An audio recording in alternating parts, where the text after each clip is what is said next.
Team Liquid's always been that team where they are closest to the top, but always fall short somehow. Darius is an old school player. He's been around for a long time. He knows what his champion strengths are, and he knows when to pressure. Quas is the kind of top laner, whereas if he gets a slight lead on top lane, he just single-handedly wins out the game.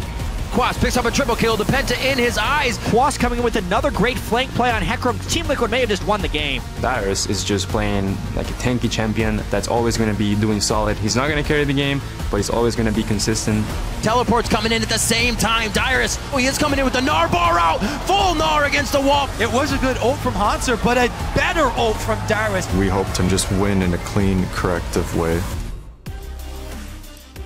Welcome back to Week 7 of the North American LCS. I'd like to welcome the team owners of our next match. From TSM, we have Reginald, and from Team Liquid, well, we have Liquid. And gentlemen, thank you for joining me first off. Appreciate the time you're willing to spend to answer some questions for us. I do want to start with you, Liquid, in that the last game we saw between these two teams was a relatively close one. Your team did have control of the game for quite some time, but unfortunately came out with a loss. How did the team rebound after that and kind of refocus coming into today's matchup? You know, the team has been kind of an emotional team, as we saw from our Rebirth series on last split. But I think something changed this split where we don't let the small errors kind of dictate how we feel about the game.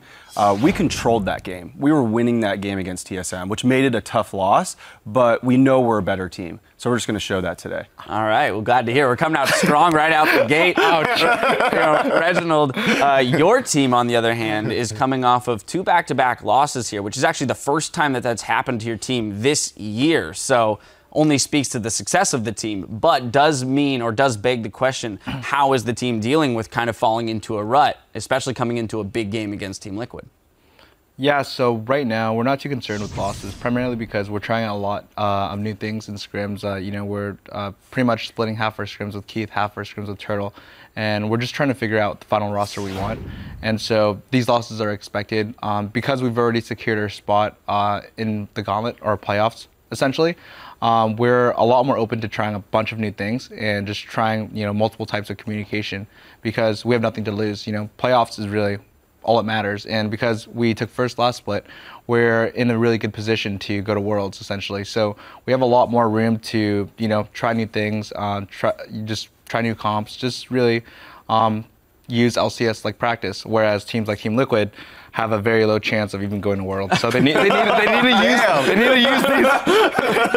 these LCS matches as much as possible. Well, actually, let's explore a little bit why that is. You know, having a hand in the success of your teams is the support staff that you guys have built. You know, behind all these players, there is quite a support staff, and both of these teams are kind of at the forefront of building a lot of structure. So as owners, what do you guys look for as traits in support and coaching staff in order to help build your players up, give them the best chance of success?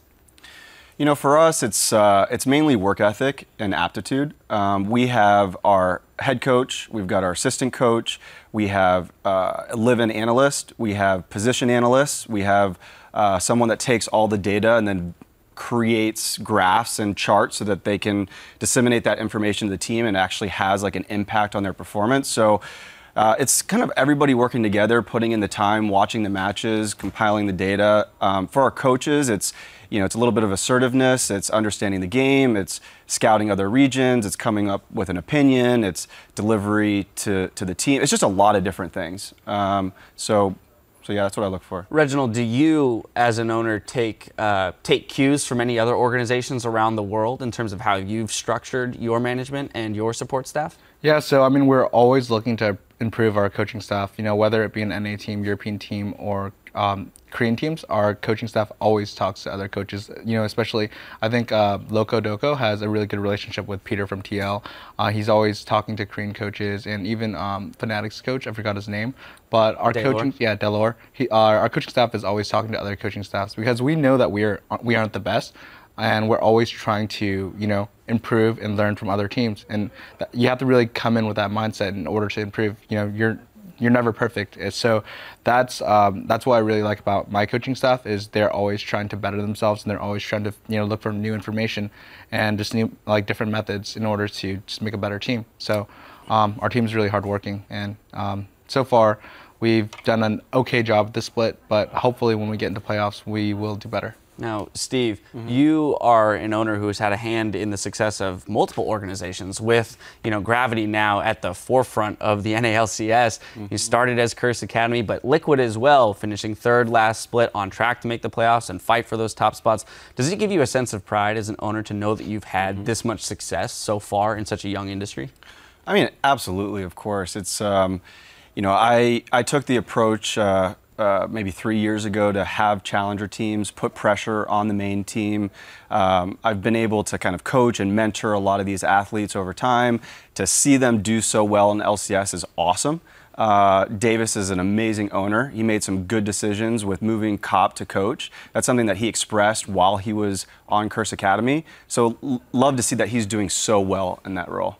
All right, yeah, definitely a lot of success coming out of that organization. Now, enough of my questions. We are going to jump over to the questions. They're going to get a little bit tougher here. Double down, bonus round. Earlier in the show, we asked our viewers to send us some of your questions so that we could ask you from Twitter. We'll start with @DavidKingKai, who asks, what have been the toughest things about owning an esports team? Reginald, we'll start with you.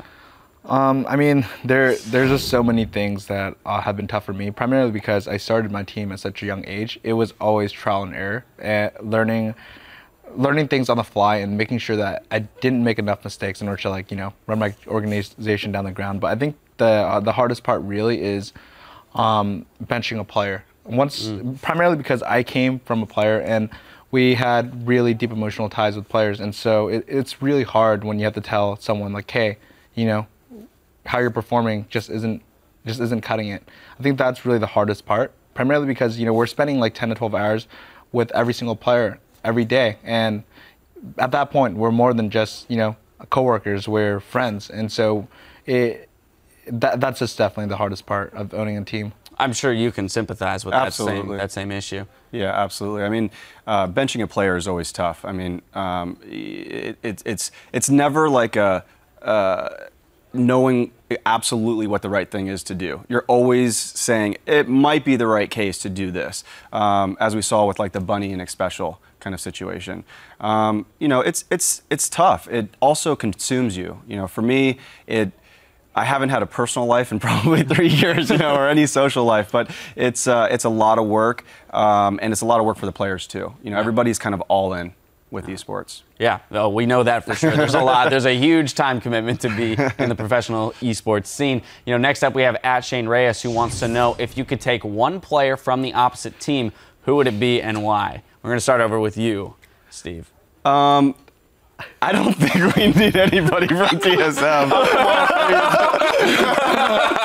Yeah, I think we're good. I was going to say, based off the confidence that both of you were showing at the beginning of the segment, I feel like you're good with your squads.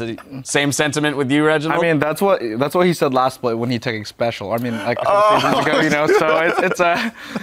so I don't know what you're saying, Steve, but I mean, right now for TSM, I think that we are having problems in terms of a communication side of things versus a player side, like a mechanical versus player performance. So we don't need to change out any players right now. And especially, we don't need any players from TL, of course. All right. Get some more in. Well, enough hype has been built now around this match. I want to get into it with our fans. So again, gentlemen, both of you, thank you very much for taking the time to speak with me here. Best of luck to the teams in this matchup. It will be an exciting one. And thanks, of course, to all of you, the fans who submitted questions. But now we're going to send it over to our casters for the game. On the way, we'll take a closer look at a player who's seen both sides of the TSM Team Liquid rivalry.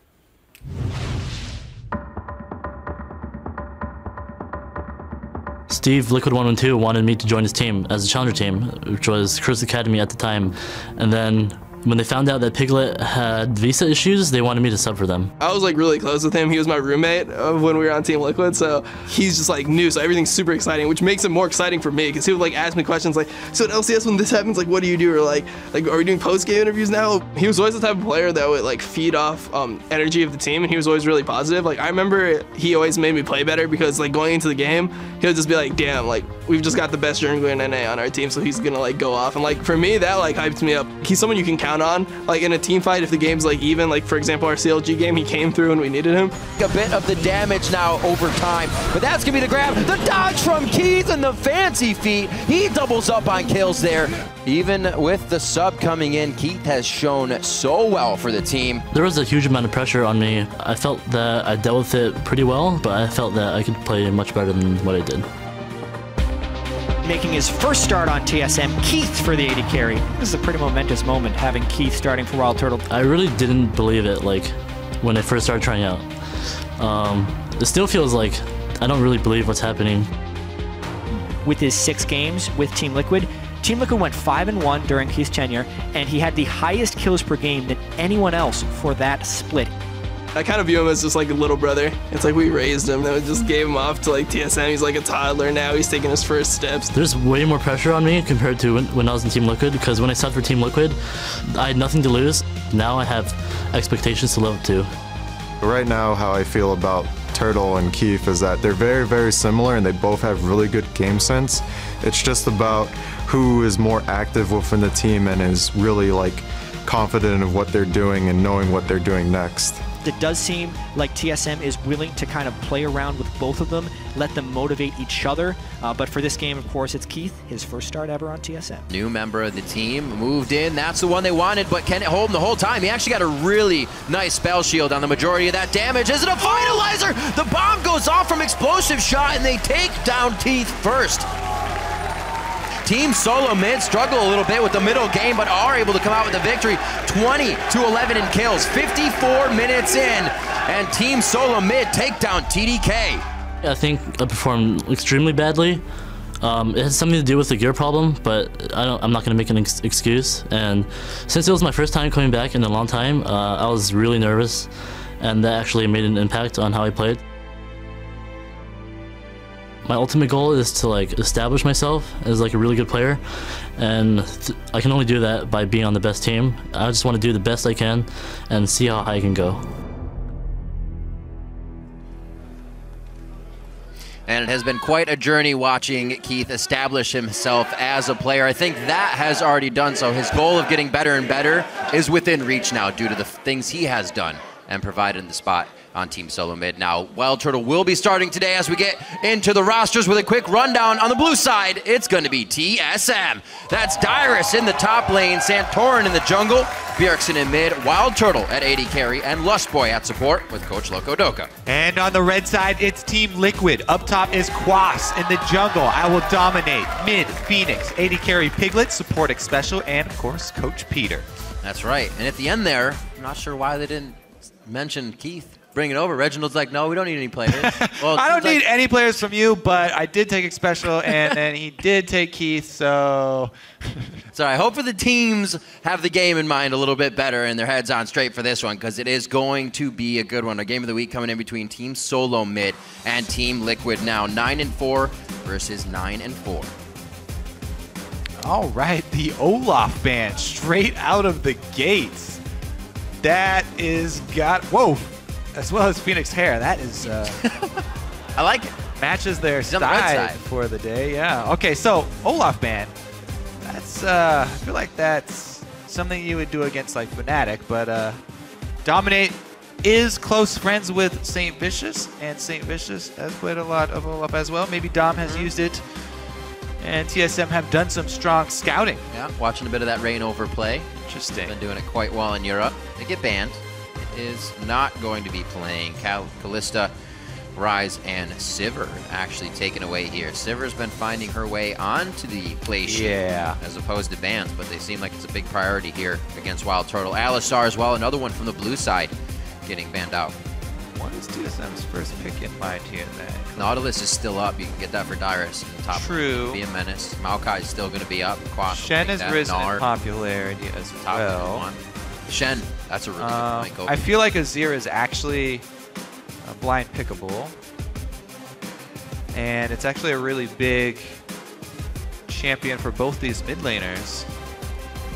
Team Liquid, from the end of week 6 to 7, had 2 Sivir games in there. So Piglet will not be able to play that. playing his Corky game recently as well. What I don't want to see here is a jungle first pick.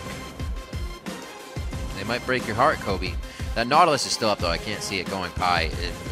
Really. You can keep playing the top lane for Dyrus to have that. He likes to play like a rock anyway, so just stay and then be there for the team fights. TSM are guaranteed to get counter-picked anyway, since Team Liquid are red side.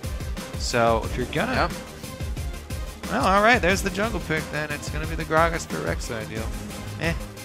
I'm not really a fan of it, but Santorin wants to play... Did have that Vi game yesterday after the junglers got put to the wayside, so might just want a comfortable pick. The Nautilus and both Azir. Yeah, that's a stinger pick right there. Good. So we both win, Riv. And they give up both Nautilus and Azir for just Gragas. Yep. Phoenix, let's see if he can make them pay, because he has in the past. Not much mention of this gentleman today. There's Shen. Shen should be picked up. Good play by Lust Boy. Actually tried to do that yesterday. 0-3-4 for him on that pick. AP Nessus. AP. It's never going to happen. Even Keen, I don't think is going to pull out the AP Nessus. But we'll mention it every time. Over. Whoa, that is a tanky as hell team. Holy guacamole. No damage at all say, so what far. Can they thread 0. They may have 0 damage right now. Actual 0 DPS. I mean, the Ezreal's still there, right? They just want to see what else is going on. You can ramp up the Ez, protect him with the team. The other thing is that they're all magic-based here.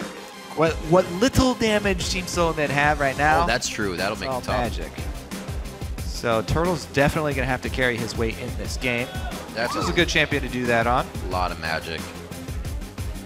Jinx was played again. They're going with the same bot lane that they took up against Teammate in their loss yesterday. If they keep with that Shen Jinx, back and forth. What does Bjergsen want in the mid lane? Victor's definitely a possibility for him. We've seen it on him quite a few times. It's been a while since we saw that Echo breaking time within our games. Bjergsen did have some pretty good plays on it. That was all the way back in week 3, and week 3 was a 7-1-6, 12-6, 7. A little too much. Not enough playtime on the Echo. Leads him to Orianna for that final pickup. Yeah. Will be the round out here. Already off the mid lane. Going way more solid, way more standard team here for Team SoloMid. The ginormous front line. Multiple tanks to deliver the Orianna Shockwave. Turtle, of course, for cleanup duty and resets on Jinx. But it has to be really good ultimates from not only the Orianna, but also Gragas is going to play a pretty big part in this. Let's see what Team Liquid have, because they've got plenty of DPS here. Azir already locked in. Interesting that they are also decently magic heavy with the Corky. If they go with a magic top laner as well, I guess Aegis of the Legion will be picked up first by both these teams anyway. Either, well, I'd actually rush it on both junglers. But yeah, really magic damage heavy for both squads. A lot was discussed there for that last pick, Annie or Thresh. Decided to go with the Annie. Both have been played pretty consistently by Xpecial, so no trouble there within the past few weeks. Let's give them some initiation combos that they can use, because Nautilus is great to start things off, but an Annie as well. If they can nab Wild Turtle in an Annie and Nautilus knock-up chain, that would be ideal for them. The thing is, locking Annie into a 3-tank team always feels really bad to me. Annie's biggest counter is having a giant body in front of her that doesn't care about her stun, which is exactly what Shen, Gragas, and Maokai are. And she's also not people you can delete. She's squishy enough, exactly. Her damage is going to do nothing to them. She's squishy enough that they can just run up to her and start beating on her before she can get a good stun combo off. Bold pick there by Xpecial for the last pick. So we'll see what happens as we get into the game. Remember, with everything picked now in the Champion Select, be sure to weigh in on this match. Send hashtag TSM win or hashtag TL win to @LOL Esports. We'll check in with the fan vote shortly. We're about to get ourselves into game, everyone. It is Team SoloMid versus Team Liquid, our game of the week. and we're about to be on the rift. The crowd is ready, the players are ready as they take one final deep breath before getting into this matchup. They would love to get the victory here on either side, climb those rankings and get themselves into a nice spot for playoffs. Let's see what TSM has for Team Liquid. We are on the rift. And remember, it was TSM who took the victory in a very close game last time these two teams matched up. And they have both fought over that first place spot during the split. I like the trash talk between Reggie and Steve as well at the very beginning here. They're two of the closest as far as team owners go. They have very good relationship, so it's always fun to see the trash talk that's all in jest. Seeing Xpecial in a very scary spot. He'll get out of this one, but he also shared with us Team Liquid's super secret strategy for taking down Team SoloMid. I think against TSM, we try to make sure that Bjergsen doesn't carry the game. And to do so, we just put Phoenix on a comfortable champion and make sure that he can handle Bjergsen. And 1v1, Bjergsen can't beat up Phoenix. Phoenix is really good, and we've seen that many times this split. And we're going to make sure that Phoenix can do his thing. And for the rest of the team, we're just going to make sure that we beat them in laning because we're a better team than them, and we'll show it. Is that sarcasm, Riv? Secret's out. The super secret? Secret's out. I see what you did there. Super secret attack Bjergsen strategy here. It's super secret, but every team knows to do. Keep him from carrying the game. Well, on Orianna, it may be a bit more difficult to carry the game. Yeah, he's going to have the opportunity to make big Orianna plays, but we'll have to watch out if Phoenix he's able to get that combo. 3-0 Azir, as you see his stats. Talk about big plays. Yeah. Phoenix Azir has been one of the biggest plays that we've seen, the 1v4 Quadra. And we starting to see the comfortability on that champ for people now as he's been out for a little bit longer now. Do have the lane swap starting out here. So we're going to head up to the top side, try and get that early income for him on Jinx, and Shen going to work his way towards level 6. Double jungle for both squads. Annie, aha! I like pointing this out because we've seen so often the support's going to try and interrupt people in the double jungles, but Xpecial, a bit slow, does not find them at the red buff, and TSM wastes no time. Yeah, they just head trying right to over. jungle in the harass and move over to the other side. Now you can do the 2 small camps and go Krugs up to Wraiths, and any harass on Wraiths is not very substantial. Right. The only real big problem comes when you're trying to do a buff where it comes over. But Xpecial was able to get the deep ward down. It is just a trinket ward, by the way, on the red buff. See when they return to it. It'll be a while away, though. I think that both teams are just going to go standard. Yeah. Double jungle into tower taking. Got the gentleman's agreement started. 1, 2, 3, 4 camps for both of them so far. Staying on the strong side of the map. Team Liquid slightly ahead, working their way down bottom. But of course, TSM do have minigun for Turtle. And actually, they shoved a lot quicker. So never mind, it's TSM that are ahead, even though their duo from the jungle did not arrive as quickly. This is what a lot of teams are doing now. They send their top laner to go help with the shove and have the jungler continue to try and take camps and increase the income for the team overall. Mid lane is vulnerable, though. Very used to this strategy. They're the team past seasons to pretty much be the one doing this. And before the turrets got taken down and top laners would stay, you'd see TSM kind of just hounding them and standing around the top laner until they eventually killed it. Here, things a bit more refined. TSM still gets their first turret quicker than Liquid on the bottom side. It's actually going to take another wave here, so TSM may be able to make that swap in their favor. I don't think they'll get there in time to stop it going down. I feel like Dyrus is going to stay in that bush. Okay, he canceled his recall. He's going to take one more wave up on top. Meanwhile, Team Liquid looks like they're going to try and bounce this one backwards and get that to push against them. Dyrus doing pretty much the same thing. He's controlling that wave up top, building it up so it will push towards him. Both teams will have, well, actually the AD carry going to go up to take that. Oh, that was interesting. Lane with the turret, and both duos going to find their way top. Now, this is actually fairly good for TSM. They have a lot of deep wards in the red quadrant. And they've got 3 people still up there right now. They might try and pick off somebody.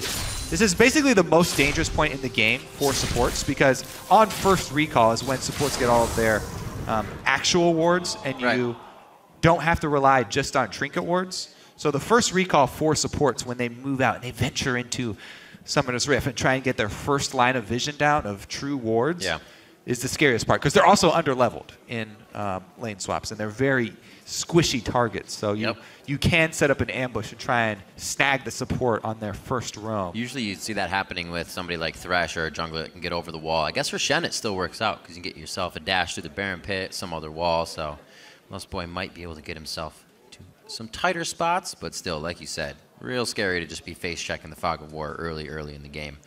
Quick pause here, 5 minutes in.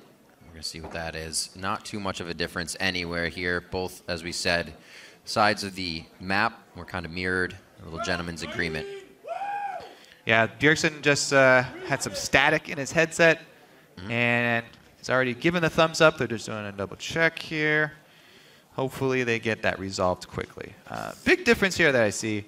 Yeah, Corki has a very versatile build path, because he can go Trinity Force. So on that first recall, Piglet has gone with double long swords into the Ruby Crystal to build it for his Phage, whereas Turtle obviously with just the pickaxe here for Jinx. A lot of pushing power. The duo, though, for Team Liquid did alter their path, and they've headed down bottom. So both duos going to be safe at the turrets, and both top laners are going back to double jungling here. So nobody trying to expose their top laners to a dive. Quas heads down for Dragon. That still counts as double jungling. Meanwhile, Dyrus is hand in hand with Santorin as they head over to Team Liquid's side. And they're going to try and take away the camps that respawn in exchange for this Dragon. So a couple small camps here in exchange for Dragon number 1. Team Liquid, I feel, gets better of the deal because they've got that duo bottom. Seems like TSM was all right with giving number 1 up. While Turtle head back to that top lane instantly after backing, even taking down the turret. So like you said, just denying that top side camp, hoping to make plays off some forward wards that they have in an early Dragon there from TL, as you can see on the average time they're usually taking it. Making some moves here early, you'll get that out of a lane swap. The team's just going to be able to scoop up Dragon and make some moves. We'll see where they decide to go with it. So basically the goal difference for TSM coming from AD carry here, as Turtle has been able to get to the wave a little bit quicker. Now they're both just holding their lanes. Team Liquid were also able to answer all the small camps, so the trade for Dragon was minimal for Team Liquid. The deficit in gold is not from the jungle camps, it's from the AD carries, 100 of it there, and as well 200 in the mid lane. So Bjergsen already working up a cash lead on Phoenix. Building that wave up in the top. So free farm for Turtle. This is all he wants. Any pressure towards the top side, TSM possibly able to make a move. Right now, without clearing wards, they're going to be stopped in making any moves as they are lit up across the map.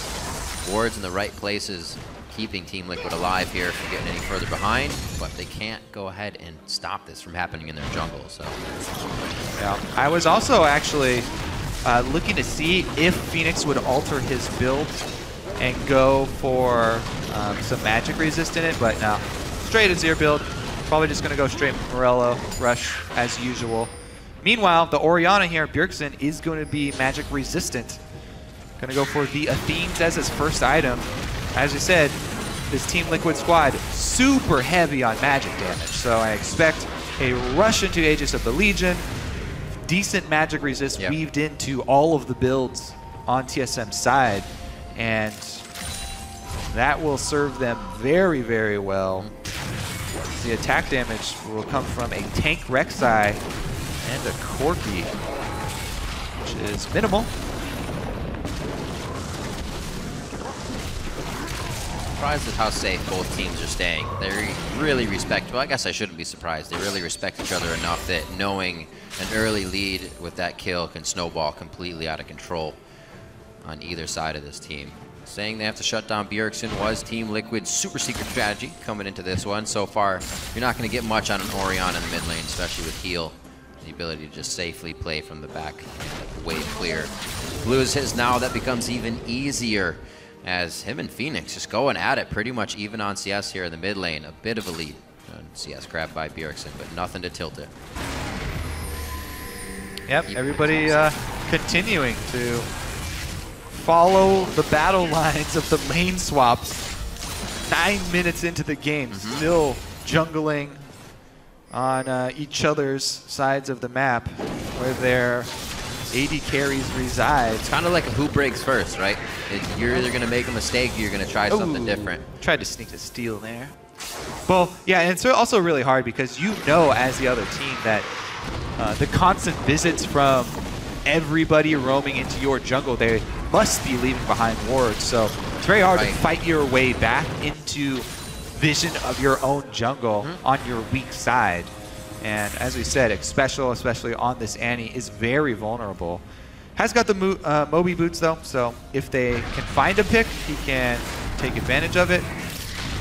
Both mid laners trying to steal away the big raptors, trying to sneak them, but neither of them successful. And pretty much dead even here. Yeah. Early on.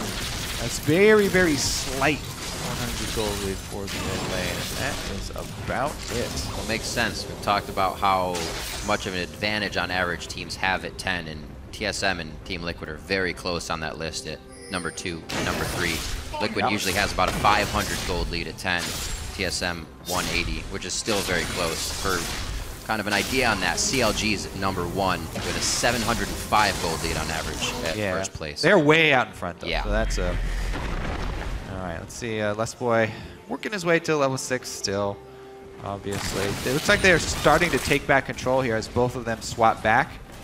And we find the duo lane's going to go head-to-head here. All the vision's still there for Team Liquid, so the possibility of a Quas teleport in behind this duo is definitely there. He'd want to hit level 6 first, though.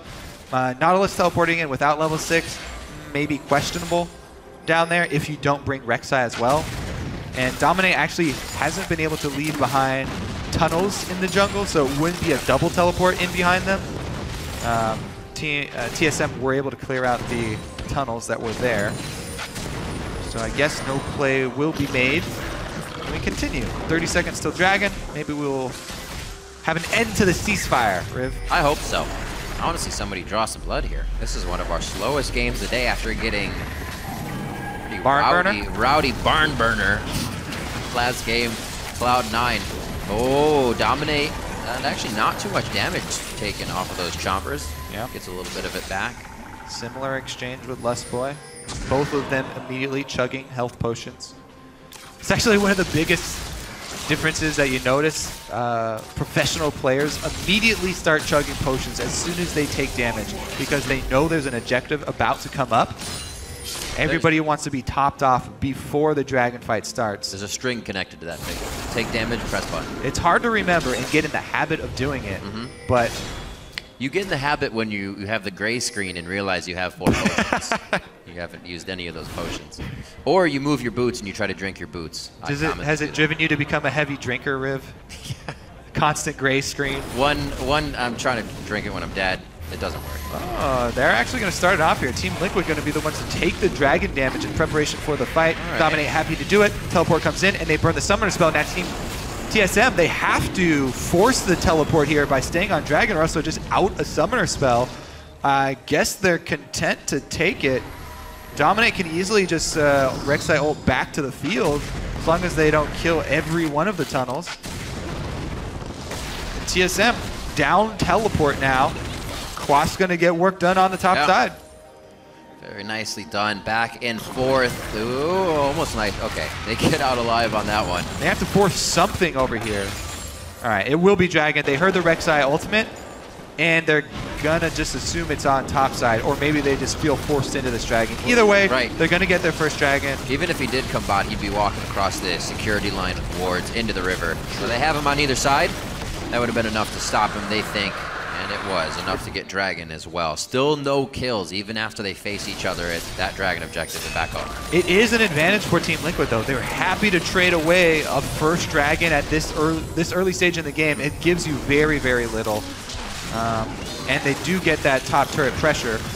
Good mid lane transition from TSM, though, and they are able to run Phoenix off of mid lane. So advantage nullified as a good swap of objectives here from TSM, and they switch from Dragon after completing it up to the mid lane. So even though the turrets are even, I like taking down the mid lane one. So much better. Open for up that TSM. Team Liquid do have a Zir though, so they can create these shanties wherever you want in place of it. I like it. I think it's more powerful than a shanty. It's an upgraded shanty. It's an outpost. I'll give it an I like the outpost. That was a good one. See where they go from here. Blue buff, something that Dominate definitely wants to try and fight over as they get their hands in the resources of Team SoloMid, trying to throw them off guard.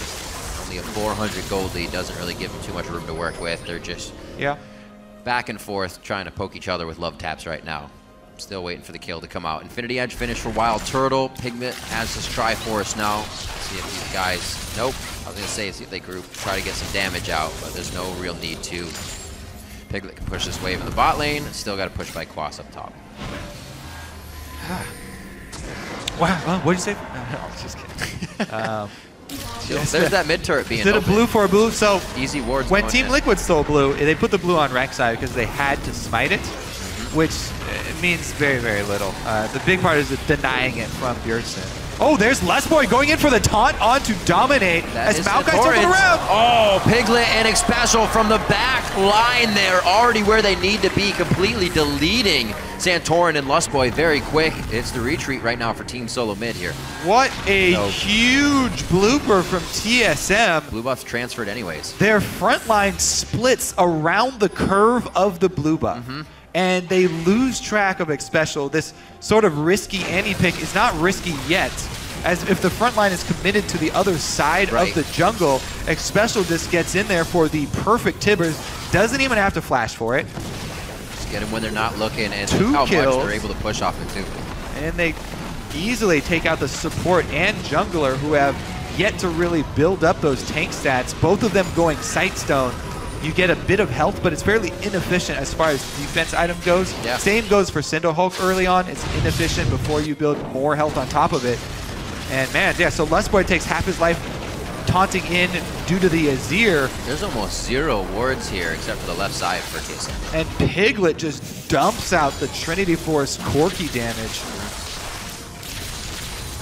He just finished it, and he was in the bot lane farming. He's more than happy to have a fight get brought to his neighborhood and pick up those kills. 101 for him as well as Phoenix, and everything just got delivered to him on that one. So we finally get a break in the scoreboard, and now a 2,000 gold lead in favor of Team Liquid here. 17 minutes in, it's like Dragon with that being down. They may want number 2. They're already setting up wards on the bottom side of the map, but we got a little bit of time before that happens. CS in the lane, still quite even across the board. It's really the kills that are going to start making this thing a factor. Puts a lot of pressure onto TSM, actually, because they lost that huge swing in gold. It was dead even up until that point, and 2,000 swing here for Team Liquid as they've got an extra turret down. 2 turrets in the bottom lane taken without much of an answer from TSM. It felt like TSM were really just trying to go 1 for 1 as far as blue buff steals, and they felt obligated to go steal Team Liquid's, but weren't able to prep it well. They didn't lay down enough vision, and hardly any. Got surrounded there. Great collapse from Team Liquid though, and let's see what they can do with this mid-game lead. This is where they've got distortions on Annie, especially didn't even have to burn his flash, so he's in position to make another big play, and the Trinity Force Sork boots Corki ready to roll. Oh, he might actually run into Santorin and Lustboy here. They actually have coverage from Dominate's tunnel on that one, so they stay safe. He's, however, going to try to get some wards down and figure out what's going on in his jungle. 1 minute on to Dragon, so we got to be very careful about the damage that any of the champions take on either team right now. Wild Turtle pushed up, but he has that defense of his team just below him. You know what? After that those jungle 2 kills, Santorin is 2 levels, a full 2 levels behind I Will Dominate. That's a good point. I Will Dominate level 10 on this Rek'Sai, and they're both only a smidgen of the way through their current levels. Yeah, So Santorin straight is for a Giant's belt too. Yeah, definitely way, way lower as far as combat effectiveness is concerned. Especially since health is such a snowball stat with Cinderhulk. Right. Dominate is going to be a big frontline presence. Triforce can do almost up onto the turret now. Last outer turret that Liquid is trying to knock down. They already have the lead in 3-2, but that was the second tier in the bot lane taken down. See how far they push up here. Bjergsen taking quite a bit of damage. Actually, not that much. Thought it was going to be more. The Athene's keeping him nice and protected from the magic. Usually you see that combo shredding through people. So even spited out the Wolf Spirit in the jungle, so Team Liquid has all the coverage on that they need without using too many wards.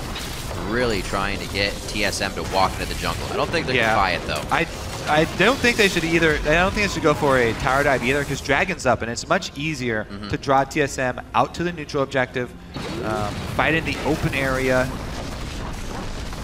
so that Bjergsen doesn't get the game-changing shockwave off. Yeah. They do need to do some work as far as vision, though. There's a lot to clean up here around the Dragon for Team Liquid. AD carry top. Never mind. You don't even have to worry. Jinx is top. There's no way she can get down here. They take the Dragon easily. Number 2 is at the end of the world. TSM, like number 1, give that one up as Wild Turtle pushes the top lane. Free farm, and the same thing that Pickup's been getting. Those guys are only 5 CS apart here as we enter 20 minutes into the game. Just under 200, and the mid laner's just over 200. Talking about Bjergsen's Orianna bit. Haven't seen it in the summer split. Do know he's got play on it and has had some solo queue on it recently. So wait for that shockwave play still. Remember the story of last time these two teams played, though. You know, Liquid got a decent early lead, some early moves being made, but TSM rely on the mid-game team fight. They have confidence in themselves that they can execute the mid-game team fight. They pulled it off last time, as well as a late-game one. And they're just looking for that one game-changing fight where Bjergsen lands a miraculous shockwave, and they're able to clean up off of it while Turtle will get resets. All they really have to do is stack magic resistance and not get too far behind. They definitely could have done without that blue buff invade and, you know, working up this deficit, but they're itemizing correctly here as the Aegis is completed. Darius is going into magic resist on the front. Bjergsen going heavy magic resistance with Orianna, even into the Abyssal after Athene's. So they obviously have eyes and use them well in Champ Select as well, and are building to withstand. Interesting, yeah, he's really Liquid taking squad that into consideration. The ball's usually outside of the range. He's going to get right in there, you know, he doesn't care if nobody else will deliver his ball for him. Bjergsen will walk up and do it himself. Sometimes you have to. If it's not done right. The tunnel kind of denying the dissonance slow. Yeah, but giving 5 gold away. Oh, 10? Oh, they got 10 for it. Whoa. Sucker. Did you know, Riv? The more people you stand on those tunnels, the more gold you can dig from them. I just feel like the first person doesn't look hard enough for the extra gold. Every participant gets 5 Gs. Man. You get the and no, I did not, Kobe. Participant reward. I usually hoard those to myself. Next time I'll lantern my whole team over. You're like, yeah, man, why are you standing on this? I got this tunnel. Why are you so greedy? You got all the fruit Fruit this, Loops. dog. All I have to do is stand here. Wait, are they going to share? Nope, not a Broman. Lust Boy. Still just poking each other. They actually want to get all these wards cleared out. They realize how much movement it can give Dominate. He can get himself into a good spot here during this fight. TSM working on the vision control. Still surrounded, no matter what they do. Yeah. Teleport for Quas is up.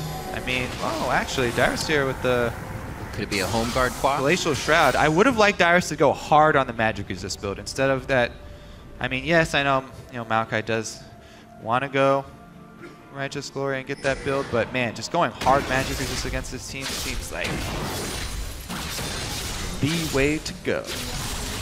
Bjergsen definitely taking that into consideration. Very much so.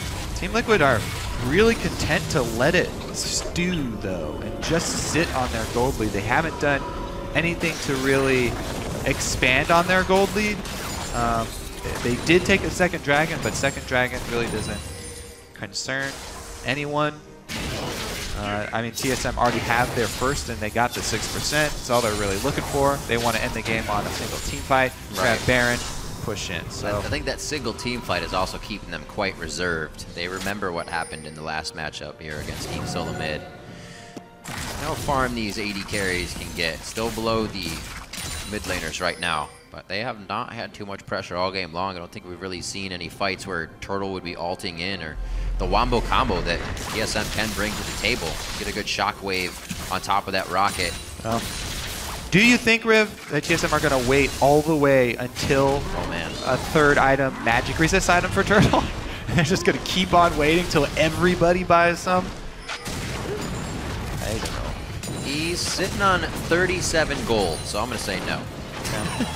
That would be quite a while. They aren't making too many moves. A lot of defensive warding as well from TSM, understandable. Dyrus, though, gonna have to flash here.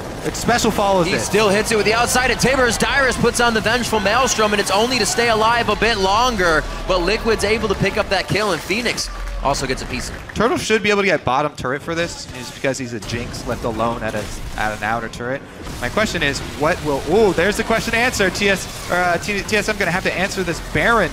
Turtle's coming up, also watching to see if the rocket comes in. He's prepped the bottom turret to fall due to minion damage, and it looks like Turtle will hold it. The team's also trying to retreat here as they trade damage. Back onto Baron. Back onto Xpecial. They may be way too low to do this. 3,000. They're chancing the 50-50. This is the moment they've been trying to stop, but now have fixed themselves into. That's a big explosive cast. Turtle gets one. He's on the side of Baron, which could be dealing damage to him, but Baron actually de-aggroes. The double kill for Turtle. He hits another rocket. Dyrus out of range after coming up from being dead. The Righteous Glory, the triple coming in. No, Bjergsen picks up kill number 3. Is this now their Baron? Yes, it is, Rib. Yes, it is. TSM waiting for the one-team fight once again, and Team Liquid handed to them on a silver platter. They start up the Baron just because Turtle is bottom. You are not late game yet. This is only 26 minutes in. You can't burn through this Baron. An AD carry being bottom. Oh my God, he stole it! Piglet comes up with a big one steal!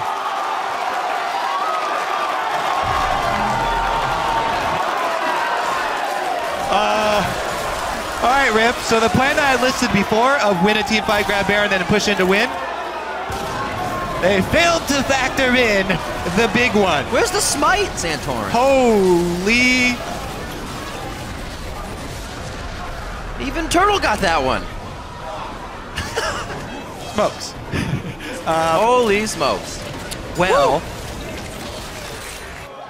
I guess we'll wait for the replay and look at if the smite was up, what happened there, but that's... Oh, it was up. There's no... It's still up. That should never happen. All right, let me look at this big one damage. We'll get it. Don't worry. I got you. We'll get that replay. Piglet, the rest of the team. He was already level 14. They're going to get another one off of this. 2. Everything is just domino affecting here. That was the game-changing one for Team SoloMid. Liquid got themselves into the same exact fight earlier in this one that cost them the previous game. And somehow they came out alive on that one. So it's 100. They are raising Piglet. 276. Oh, plus it was a big one, so it's extra 50%. So, great job there by Piglet to save Team Liquid, pull them out of the fire. Everybody's getting their highlight moments. Recently it was Phoenix, now it's Piglet. These plays gotta make you feel good. The confidence already to push down mid turret and stay there with that outpost that Phoenix has put up with the legacy of Shurima. Confident, deep breath taken by Liquid after this. Smite is up. No vision.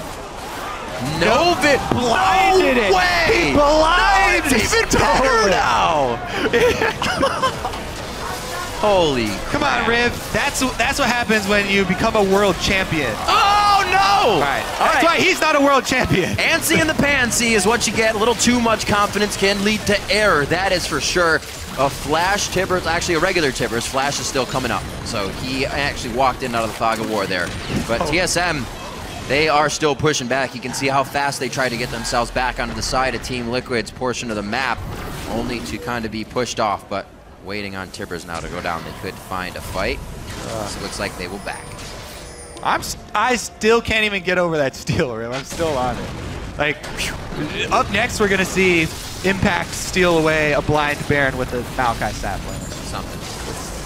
All right, well, as Team Liquid here, going to try and make use of the Baron buff, which they easily can, using Phoenix Sand Shoulders to poke under turret, as well as Corky Rockets coming in quick and fast. And Darius, because he didn't go with the heavy magic resist I was looking for, actually takes some meaningful poke damage from Phoenix and Piglet. Has to even recall here. No teleports. Is going to try and walk back. No home guard either. He should make it in time, though, in between waves. Shouldn't be a problem. Triforce, that was finished and perfectly. 2 kills went over to Piglet. Team Liquid dancing on. Whoa, Righteous Glory initiation right now as they're in front of the second tier turret. Lustboy a little too deep. The soldiers are just able to shred through. A good bit of damage to come back from Turtle. The crits are hitting. There's the Inferno rocket, but not much can be done. Mega Death rocket, rather. And they have to back off on this one. Bjergsen was able to put out a good bit of AoE with the dissonance. As you saw, you heard everybody when that HP disappeared from Team Liquid, but they have the ability to stay back, poke, continue these fights. That is not what you're supposed to do with the Righteous Glory initiation. They went straight onto the tank line of Team Liquid. That was Dyrson, Lustboy, and Santorin all dogpiling on Team Liquid front line there. And yeah, okay, they got Special eventually, but the back line unaffected. Let's take a look at this. I guess they're going for Phoenix. Just like as soon as the wave hits the turret, dive them. Look at Piglet and Phoenix here. Okay, so Santorin was able to knock Phoenix a little bit out of the fight. Turtle's missing damage. He got popped up. Special and Piglet, you know, Bjergsen was able to land a good shockwave, and Turtle does land the rocket for cleanup there. But just Phoenix didn't even have to use summoners to dodge that initiation. All he did was the slide from Azir, and he was able to get off DPS, him and Piglet on the front line there. So backline unaffected, really, aside from maybe half a second out of DPS time due to the Santorin ult. Phoenix is a build. Phoenix's build as well. Goes right for the Void Staff after that Abyssal Scepter, really shredding through the magic resistance that TSM's trying to build up here on their side. Now they need this large rod to come in for a little bit more damage. That Righteous Glory picked up by Quas for the team.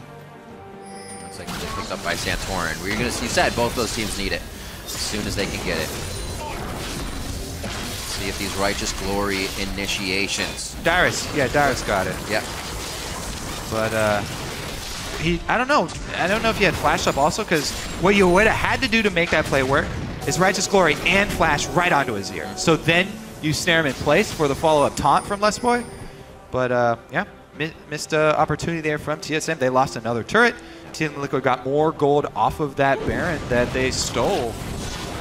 And what a curious game this is, Riv. Quite interesting.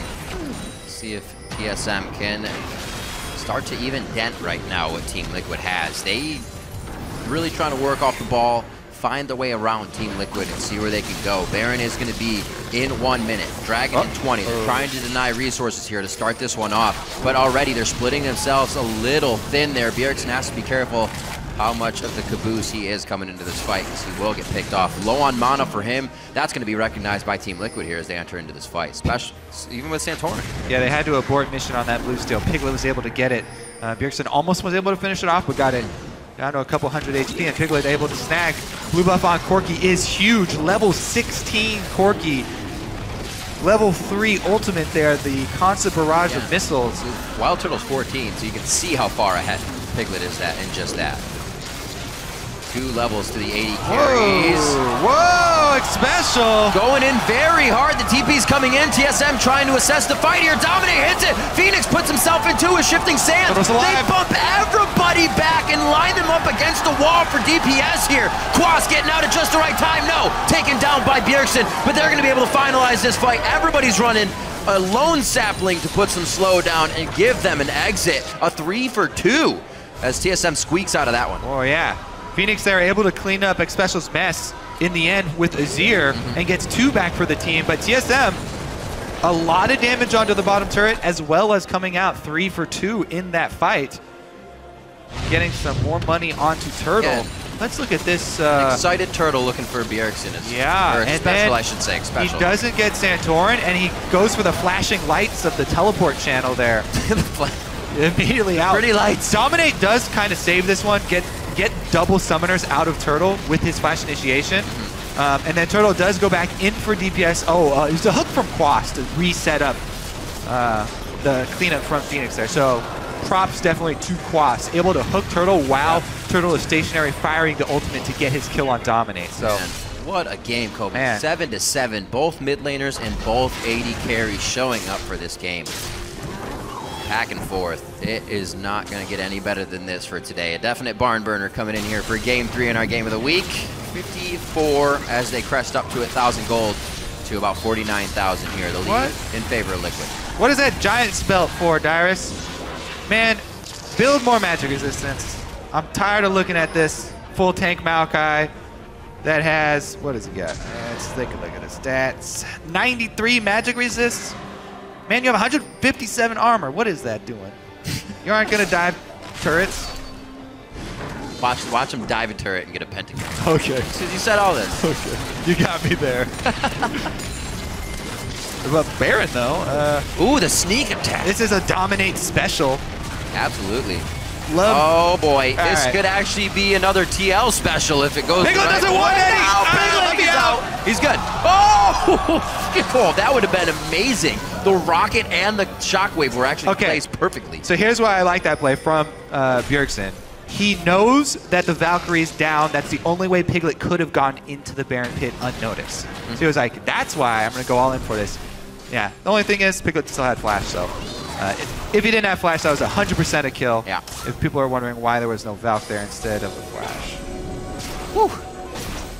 Deductive reasoning. Very tight play, but they get out safely. Piglet being a guy they don't want to go down. He would be nice shut down cold going over to Bjergsen, as it would have been.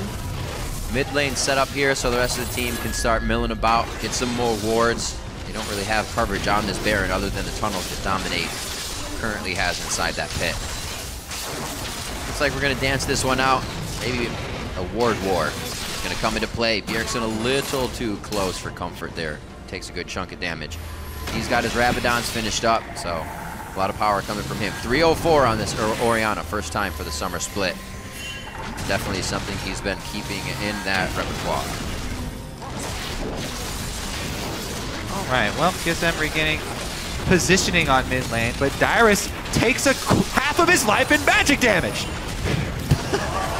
Oh, this is from the other side. Quas is right on the chomper, so not an immediate initiation. Depth charge over, pops up to Lustboy and Dyrus both in the air. Dominate very tanky. It takes TSM a long time to kill him, giving the rest of Team Liquid to start firing down. A double kill now coming in for Phoenix. Piglet also getting a double kill for himself. They're looking for Lustboy. They don't even need to find him to get that kill. That's easy, Baron. That's going to be Baron, and it will be Team Liquid's second of the game. Dragon's up in 1 minute and 45. It might still be a contest for that, but they're happy to get this and push the lanes. Yeah, the only question is, how many turrets can they get out of this Baron? Well, okay, they're just going to go purchase after getting 4 kills plus Baron plus a giant minion wave here. I gotta say, Kobe, at first it was funny. Now you're right. Dyrus is taking so much damage in the beginning of these fights and can't handle the in-fight damage either. Xspecial got a giant stun. Dominate goes to follow it up. They're all grouped up for Azir, and Phoenix is able to massacre the entire team. Woo, Piglet valking forward under the front lines, confident to DPS as TSM in full retreat. And yeah, now we will answer the question, how many turrets can Team Liquid get with this Baron? Yeah. You know, it's got to feel good when you build that Zanyas and you don't have to even use it in the next fight. So strong, putting another needlessly large rod into his inventory as Piglet is just item surplus out right now. His compared to Turtles, vast difference with the way this game is going. Almost the same, or same amount of kills, almost the same amount of assists there. Team Liquid as a team is just playing together way better right now, objective-wise.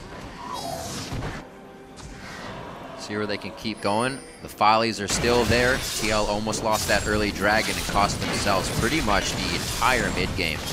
Yeah, they could get number 4 here in 15 seconds, though. Definitely an option. That dragon that you mentioned could have been number 5. All right. Let's see if Dyrus decides to teleport in. And how desperate does TSM feel right now? It's only number 4. I don't go for the desperate all-in fight on number 4. You let them have it and you go for number 5. They're doing it, though. Summoners down. If they kept Can they pull it off? those summoners, they know flashes are up compared to Team Liquid's here. Dominate on the backside, deters TSM from knowing they have the position. Well, it actually is paying off for TSM now. They're wasting more Baron time by causing Team Liquid to disengage and let Dragon regen. They're trying to waste some time off of the Baron, so keeping them from sieging. Oh, they're going in for it. There's a steal. No! Dominate's going to be able to get it if this fight is a resulting fight in favor of Team Liquid. They have bottom lane to push with a huge wave right now. It looks like they may actually start to head that way already. Yep, they're going to try to pressure TSM into their base. That should be it. I don't know how TSM can get back in time. Baron Buffy can speed up these minions. Yep. That's the sound the cannon minion makes. Is that pulling the ripcord there? They're going really, really fast. It's a lawnmower minion. All right, TSM do get back in time. I'm just kidding. They have a giant minion wave here, though. So 50% of the turret health? Nah. So hopefully this Baron buff can still be used by Team Liquid to get the other waves pushed. This was an attempt taking down the inhibitor, and they're also able to deny resources on the way out. TSM falling farther and farther behind, but it wasn't anything that really affected them in the last game versus Team Liquid. They still fought as hard as they could every fight, and it's the reason they were able to come up with the game. Swear to God, if Darius turns that giant spell into a Randuin's. Got that frozen heart for you. I swear to God. All right, well, let's see if they can chase him out here. TSM, get caught, Bjergsen. Oh, Bjergsen, the shields are there, the heals as well. He tries the flash, but it's not enough. Goes down immediately. 60 seconds on the clock now. It may not be able to be handled once Team Liquid gets to the turrets here by TSM if everybody keeps falling. The outpost is set up here. It's closer and closer to home, too. That's when it starts to hurt. They delayed the long enough for Baron to fall off, so at least they aren't Baron-empowered minions, but they have no Bjergsen, so they have no wave clear, they have no team fight presence. They're going to try and make a last stand. They go right past the turret. Wild Turtle is the focus. That's the DPS. They're looking to get out of the fight. Like you said, Kobe, those first 3 picks not providing a lot of damage for TSM. Turtle's still alive, though. That's where the damage is coming from. He double kills over onto Phoenix now after Dominate. Possibly a triple onto Quas. Cleaning that one up would make him nice and big. But that one goes over to Dyrus. Piglet gets out alive with Expecial. They've got a huge wave top as well. 3 members dead for 50 seconds here for Team Liquid. Can TSM make it all the way up there to capitalize on that pressure? Maybe they try and shove mid to work with the top wave, but possibly that's going to be cleared out. Phoenix went straight melee range there under the turret of TSM. Little bit too much disrespect there from Team Liquid. Even though Bjergsen's down, Turtle is still here with a 4 offensive item jinx. Not giving enough credit to Turtle on that one. Dominate, such a dive through the turret. The turret would have been a great take. They back off on that one. 10 seconds on Dom, 15 on the solo laners. Look at this push, Kobe. Already onto the inhibitor turrets. Top lane, probably going to be backed, actually. Set up some wards on the way out, and TSM stick their foot right in the door and keep it open for this game. 12-11 now. It's only a 5,000 gold lead for TL. What do you know? So, the turret, they have a huge mini wave. Tipper's coming in as well to tank it. They've got 35 seconds on Bjergsen. No reason to rush. Nobody can even close the gap that Dominate made. Dom's the shot caller too. Piglet gets zoned out from the turret. He adds maybe a couple rockets and then tries to kill the turret. Phoenix gets taken down inside the team. They're just completely split for Team Liquid. They give TSM a leg up and back into the game. Very much so. Now Turtle also has a Quicksilver Sash for himself. Oh to my get out goodness. of any craziness that they may have in the game. Looks like Santorin, Bjergsen may be peeking over once again. Could just be static. We'll get that figured out for you in a second. What a game of the week we have right now between TSM and Team Liquid. Hey, Dyrus completed a full magic resist item, though. I'm sure you're happy. 42 minutes in, he's got a full magic resist item. So, Took a while. Got his Spirit Visage. Already saw that on to dominate quite a while ago, but he's got a Thornmail for himself now, so Turtle can't really choose him as a target if they go into these fights. He built that before the pause, though, so you know nobody tipped him off, too. No talking, no cheating. Get Bjergsen all fixed up here. Looking around the board. Laning phase, it was so slow that we saw in the beginning of the game. Well, this has been just such a back and forth game that by the time we get to 42 minutes in, we've got a Jinx fully equipped now. On top of the 4 offensive items, now a Quicksilver Sash for him. Yeah. So Turtle is perfectly set up to carry the late game. I mean, you basically throw out all of the early game when you get to this stage, and it's all about protecting the AD carry. They've got Shen, they've got Orianna, Gragas disengage even on top of it, Maokai, Magic Resist or not, does have Righteous Glory and can engage. So TSM actually, the later this game goes, are looking better and better because they do have the critting, the AD carry with crit build. So that just innately gives you an advantage in the late game. So Santorin getting a quick audio switch here, and we will be back into this. So great play coming out all over the place. An unfortunate turn of events at Baron for Team SoloMid to start this one off. Piglet coming up huge there. That in itself completely changed this game and has kept Team Liquid in it. Had TSM gotten that, they would already be a few inhibitors down on the side of Team Liquid. So very big bullets were dodged in the beginning of this game by Team Liquid, thanks to Piglet, who's also having a great game. Both AD carries are showing very well here in the game of the week. I'm also now starting to fear for Xpecial on the Annie. As stated, just as the crit AD carries are going to be a really big force later in the game, the flash burst of an AoE stun drops off heavily for Annie, becomes more of a liability unless he's able to get Wild Turtle. And even then, there is a Quicksilver on Turtle, so the effectiveness of the support Annie now starting to fall off, and the effectiveness of the support Shen should rise as the game goes on. He's getting much tankier himself, although he's also building a Randuin on Lustboy. Oh, how hard are they going to go on this one? Chompers could be laid down right in the choke point. Dyrus says maybe we can go back on this if I can catch one. That's not the choice. Teleport is up for Quas, but he decides to join the team anyways here. TSM has a lot of wards behind Team Liquid. If they are to retreat, TSM has full vision of everywhere that they go, so if they split, this could be very bad. TSM as well, trying to get this fight. Quas, a lot of damage. Lustboy's taking a little bit more than he would like to. Bjergsen finds the ball in the middle, but nobody's going to circle around it. And they're onto Bjergsen. He's got to call the ball back. Does he have enough time to shockwave? Oh, he does. He got it. Big damage onto Quas and Dominate. They could be canceled out. Piglet still in the back line, though. Emperor's Divide puts TSM exactly where Liquid wants them. The double kill for Piglet. Phoenix comes up big again mid-fight to set it up for the team. Phoenix just won the game for Team Liquid right there.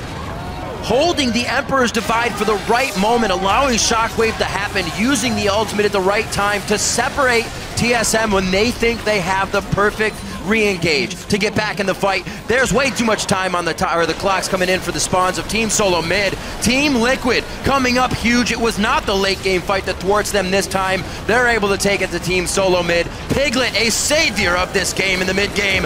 Team Liquid take down Team SoloMid.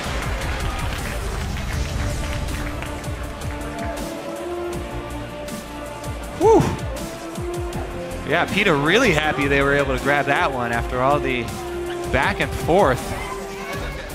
Piglet and Phoenix cleaning up that team fight. And another great Azir game from Phoenix. They weren't even able to get on the objective that they wanted. They couldn't even shut down Bjergsen. It was kind of like they had to still go about it hard mode, and they found the way in. Again, credit to Piglet for keeping them in this game on that Baron. Oh, I forgot about that. Absolutely ridiculous. This game would have been much quicker and over a lot faster had Piglet not hit that shot. You know what else? He actually never died the whole game. No, he didn't. He did not. 6-0 and 10. Piglet absolutely crushed on his core. Piglet may be the best AD carry in North America for blind big one stealing a Baron, going unkilled versus Gragas Maokai Shen, Orianna. Absolutely crazy. Let's see the analyst desk break down that one. Great play from Team Liquid. Dominate in and out of the fights, hitting beautiful knockups along with the targeted abilities of Quas's depth charge there. They really got into the fights that they wanted and didn't fight when they didn't want to. Dragons in their favor, TSM was giving those up, and Team Liquid was more than happy to take control of the map due to those, having that power. It was a game. That was a very good game of the week. That was a very good game of the week. Oh, that was a game and a half. So, strong in the beginning, like we've been saying. TSM lost to Team 8 yesterday, so maybe feeling a little bit of that, a little anxious to pull the trigger on some situations that could have caused them to not do what they want to. Who knows? But this is all just speculation, but TSM still played a strong game. Can't remember the last time TSM has a 0-2 week. That's very true.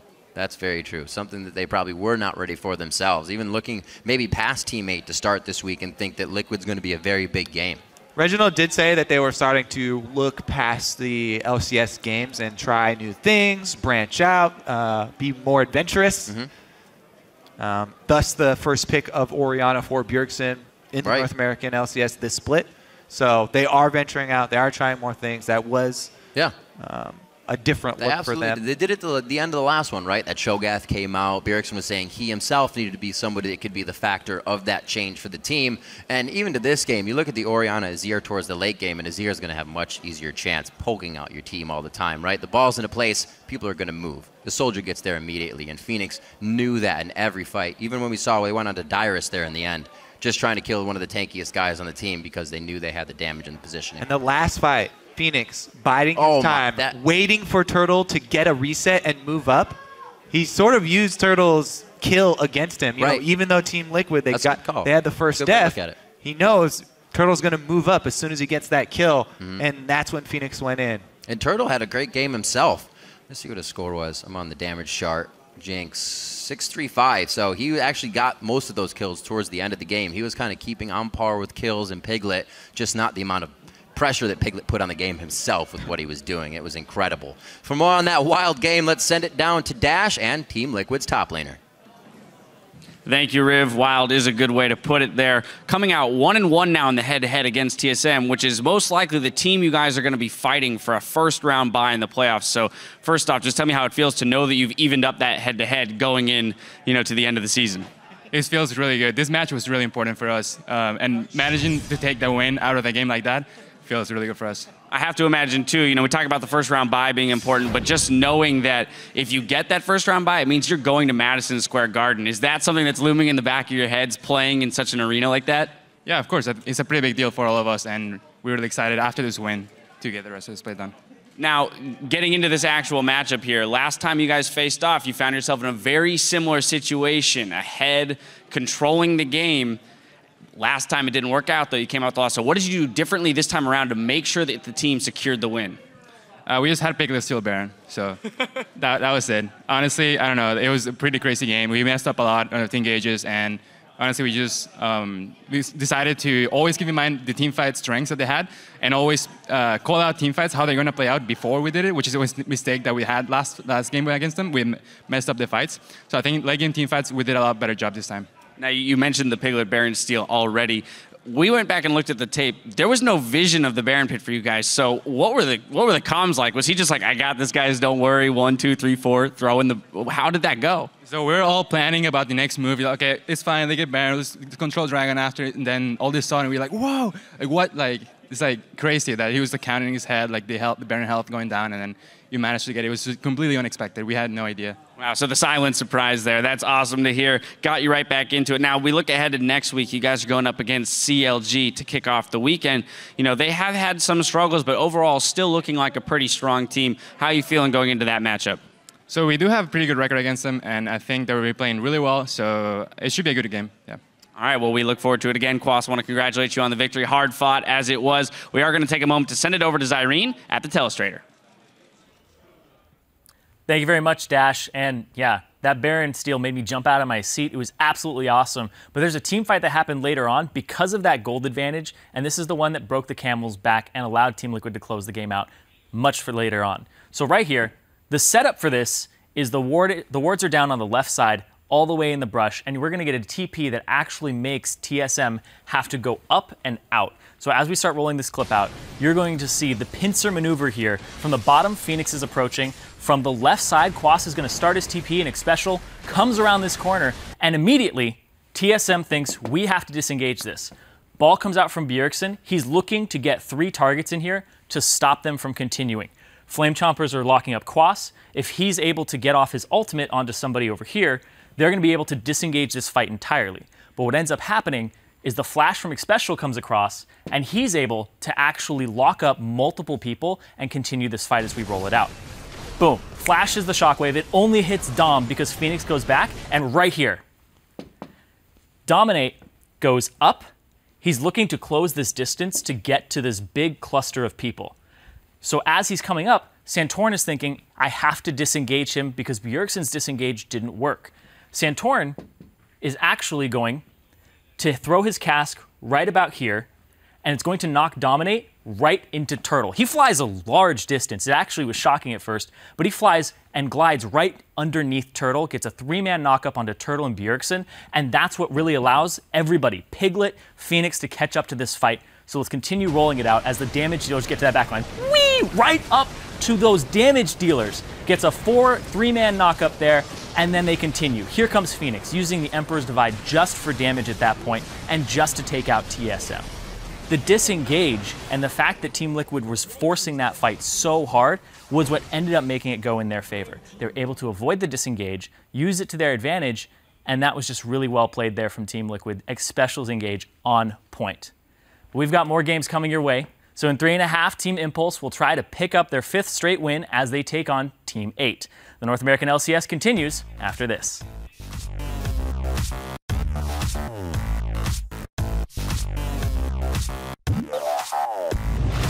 It is Team SoloMid versus Team Liquid, our game of the week.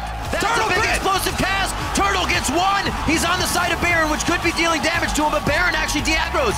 An 80 carry being bottom. Oh my God, he stole it! Yes! Wow! Oh my God! Phoenix puts himself into a shifting sand. They bump everybody back and line them up against the wall for DPS here. Looking for Jinx. There's no Oriel, no Oriel. I'm a Jinx. Oriana. Good. You can Baron out there. You can win this. Yeah, we can win this. You can dominate. Look at Phoenix. Phoenix. Quas. Nice. Play slow. Okay, we got it. Can you push mid? Nice. They could be canceled out. Piglet still in the back line though. Emperor's Divide puts TSM exactly where Liquid wants them. Piglet, a savior of this game in the mid game. Team Liquid take down Team SoloMid.